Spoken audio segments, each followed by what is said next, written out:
Okay, stop scrolling for a second, because this moment right here is absolutely insane. You're about to see President Donald Trump go off on Canada. Yes, Canada. And it's one of the wildest mid-air rants you'll ever hear from a U.S. president. The man is literally flying at 30,000 feet, talking tariffs and trade, and then suddenly he loses it over a so-called fake ad. Watch this closely, because this clip tells you everything about how Trump thinks allies and enemies are the same thing. Canada has been ripping us off for a long time. Why? One of the most difficult countries to deal with has been Canada. As much as I love Canada itself and the people of Canada, they've just had a lot of bad representatives. They did a fake ad yesterday. They were caught. The Ronald Reagan Foundation was the one that caught them, and it was totally the opposite of what they said. So I don't like that. That's dirty pool, and you can't do that. And let me just tell you, they shouldn't have done it. They've apologized, and they said, we're going to take the ad down. Well, they did it, but they did it very late. They let it play for another 2 nights. Did you catch that? Canada's been ripping us off for a long time. Like, this isn't China. This isn't Russia. This is Canada. And Trump's treating them like an enemy nation. He's obsessed with the idea that every country is somehow cheating America, and that only he can fix it. He calls it dirty pool, says the ad was fake, and even drags Ronald Reagan into it, as if the ghost of Reagan himself is on Trump's side. This isn't diplomacy. This is a full-blown meltdown in the sky. He's not talking policy here. He's venting.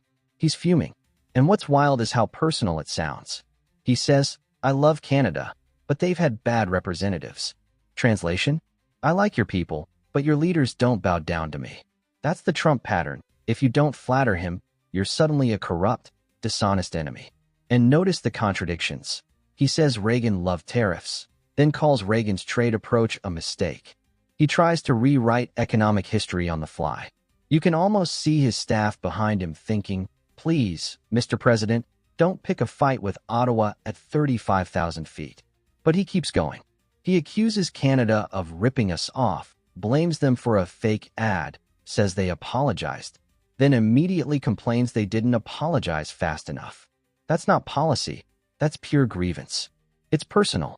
The guy sounds more like a YouTuber beefing over a fake clip than a world leader handling trade policy. And what's really telling is that this wasn't even prompted by a direct attack.